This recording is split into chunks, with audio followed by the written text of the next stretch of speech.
Hello. I just wanted to show something. These two leathers are from the same hide. This is, I'll show you, hold on. I made this today.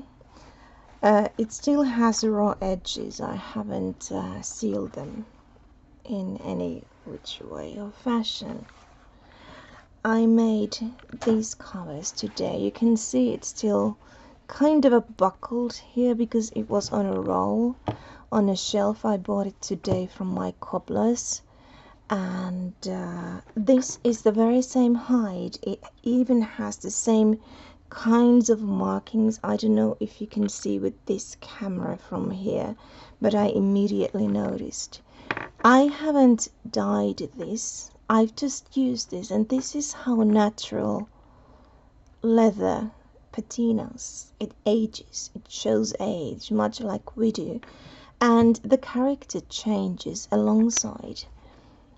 As you can see, this is very malleable, and I do condition my leathers. In nature, they are the very skin of a, say like in this one, is a cow's hide. This is laid straight upon a layer of fat. In nature, the leather doesn't just magically exist. It needs the fat to stay malleable, because you know, when we move and the skin stretches, it can't crack. So that's why there's a layer of fat underneath.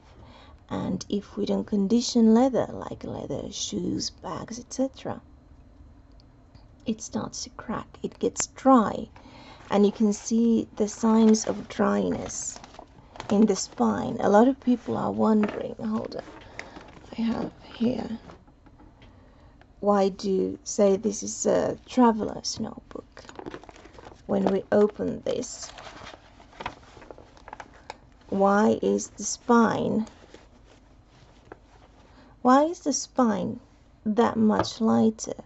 Because it's dry, because it's stretched.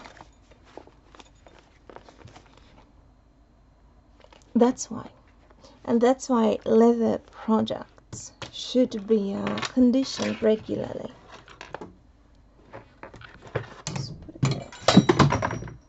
Oh, whoopsie daisies. And so immediately when I nourish this leather, the spine is going to return back to, you know, to the same color as the rest of the piece of leather. And you can see how it's very malleable. It lays very flat. This is actually a very lovely cover. I've used this a lot.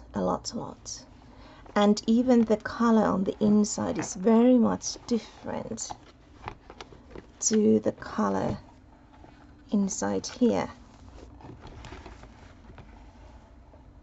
in comparison. Now one trick that isn't, even my cobbler didn't know this. I'm very proud. I managed to give him a piece of maybe leather advice for once this way. And I told him that, you know, if you apply hand cream here on the inside, it doesn't seep through to the paper. But if you put oil or waxes, they do seep onto the paper. But if you put hand cream, I'm just talking about commercial hand cream. I don't know, just some random hand cream. I usually make my own, but I use a lot of oils and waxes, so I always buy something commercial and just, you know, use it on the inside, because this is not malleable. It's very stiff, as you can see, as per comparison. I mean, it's a thick leather. However, it does, you know, bend, and it's lovely. The thing is with these leather covers, when they are malleable, you can quite easily just, you know, fold them like this and write or draw without having to fear cracking the leather, because if you've conditioned it, it's all fine and dandy. Now this one, it still holds the memory of this piece being on a fold, still remains here because it was still on a fold, and I don't know, not to maybe 5-6 hours ago. And the leather itself isn't quite malleable. In fact, it is quite stiff. You can hear, and it feels, because you know this isn't kind of a like soft and suede-y, it's been pressed, so it feels a little bit, even, I don't know, hostile. It is a bit prickly. The feeling is prickly in comparison to those lovely velvety, suede feeling of the other side of a leather that you can have. But this has been, I don't know what they did to this. It's somehow been pressed and just squished. So in order to make this friendlier, I will later on apply more cream. Like, this is very smooth. I've applied several layers of hand cream, and also I've conditioned this. I've applied, if you want to receive a very fast patina to your leather products, like if you have I've seen TikToks of Louise Carmen's notebooks and how they've aged, etc. If you want to receive that very fast, I can recommend sunflower seed oil. You just apply it and it immediately makes the leather darker, because its molecules are that small. It's the same with jojoba oil, that it kind of seeps into the leather, and that way, I wonder if I could get, the thing is, I only cook with olive oil and coconut oil, so I don't have any sunflower seed oil, but I'll go and get, I made a body butter, and it has some, I think it has some sunflower seed oil, so I'll just show it, just won't be a moment. So as you see, it doesn't yet lay quite flat at all, so this needs a little bit of a training, and it needs a lot of moisture before it can resume its friendly form. And you can see these little specks. I already carried this in my bag once. I had 2 leather folders.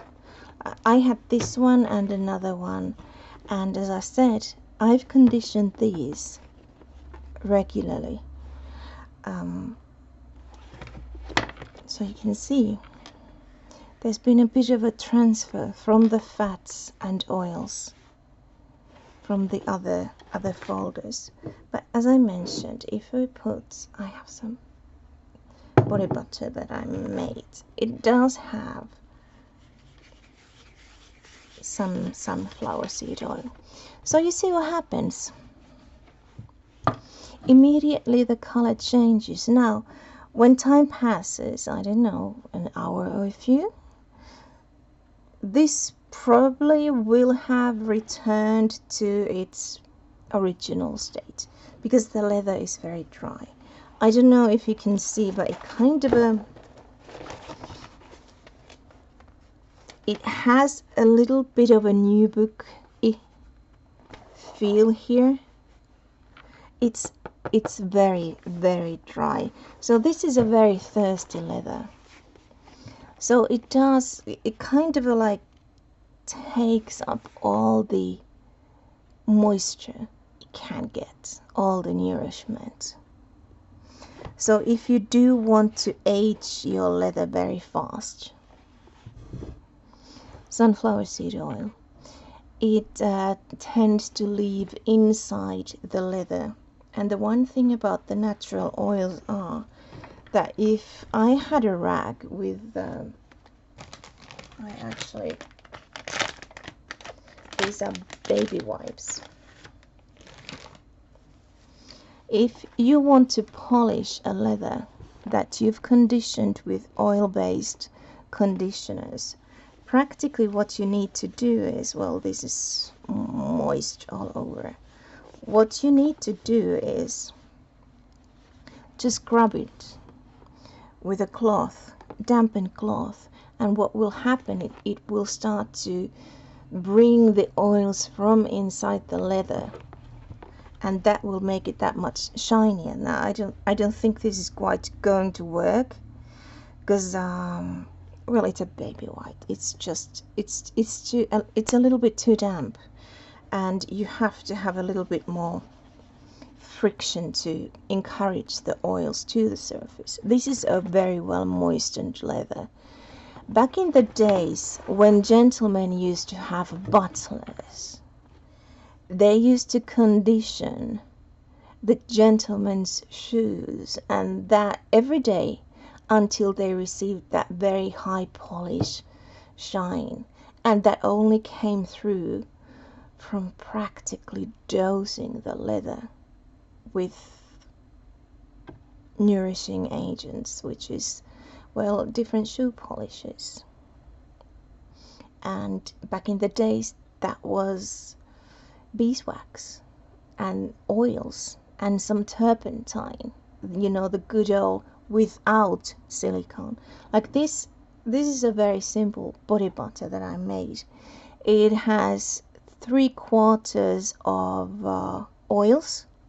I have different oils. There's avocado oil. There's, as you can see, it's quite yellow from the middle. It has sunflower seed oil. It has olive oil, avocado, and a little bit of a coconut oil as well. And 1/4 of beeswax. That's because I naturally have quite dry skin, and when I go to shower, I consider it a failure unless I come back practically almost bruised and battered and shiny and plump and pink like a flamingo. I scrub myself every square measurement of my being. I scrub thoroughly, and I come out plump, and I need to have some fairly rich moisturizer. And then, because you know there's quite a bit of beeswax, which makes a kind of a protective layer to your skin, when this salve has been solidified, because it does, there's so much wax in it, then I just whip it. I take a mixer, electronic hand mixer, and I mix it. It becomes lighter, like you can see here, but you know on the bottom there's some original very dark yellow there. Very easy to make, doesn't, you know, take much. So as you can see, you know, it will start to fade, and then it'll become more or less even, and as the, you know, as the leather ages, it patinas more. And you can see, even if I, you know, take the baby wipe, it makes it that much darker immediately. And it's okay, this too shall fade. Actually, this will fade faster and more thoroughly than this one. I don't baby these leathers, and I need to carve the edges and seal them with the doohickey that I have, but for now I have other things to do. But I just wanted to share, because I know I probably will be going swimming very early, with just, you know, last of the ice has melted. The water is still brutally cold, but I probably am going to be going swimming tomorrow morning, etc., and I'll start carrying this with me, because there are some flowers that are in bloom, etc., and that means I'll have to start collecting them already. So I know it's not going to stay in this pristine, very light version of itself. Besides, I like it when notebooks are, they need to hug the notebooks, you know, the covers. The covers need to, I mean, they are meant to hold things tight and together and protected. So they can't, you know, wobble around like this. I mean, this is insanity. We need to we need to remedy this situation. So I know this puppy here is not going to stay this light for that much longer. So I wanted to make this very fast video just to show you what can be the difference between. And I don't even know how long I've used this. I've used this quite a lot. But so I can't give any kind of a time frame. But if you do want to, oh, and another thing, I kind of like things rustic, and my body reacts to some sort of chemicals very, very heavily. So that's why I do these, you know, some of these things myself. One of the things that my body tends to react very heavily is nail polishes. So I don't have any nail polish remover, but if I did and I wanted to create what looks like an authentic scar, when the leather still is untouched, practically untreated, you can drop a few droplets of nail polish remover and watch how it kind of sinks down. It makes a scar on the leather, and it looks like, you know, maybe something happened there, and that mark will remain if you want to do that. But yeah, in a couple of days already, I think this will have started to create a little bit of a character, depending on if I'll take this with me to the beach in the morning. I usually just carry a basket, and I do have a notebook in there, and it's a very minimal set that I carry. It's I have one linen towel that I have, and it's a little bit, of course, moist with the swimsuit inside, so it tends to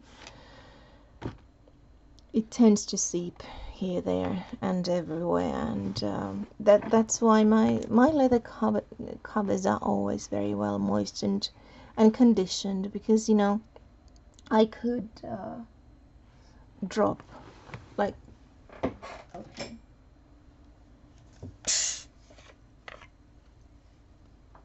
here's some fizzy water. Let's make a comparison here.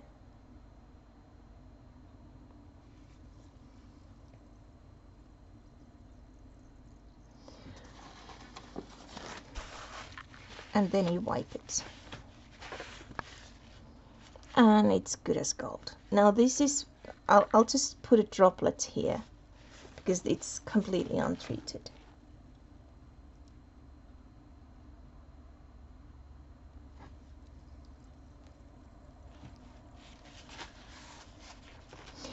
There's a bit of a difference there, because this one didn't have any kind of a protective layer, and this one has several protective layers. In fact, there's still water there, but you can't really see it, because it's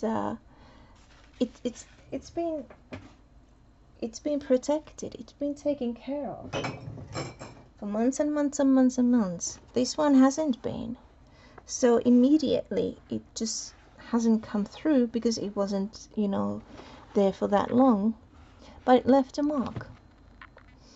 So there's a difference there.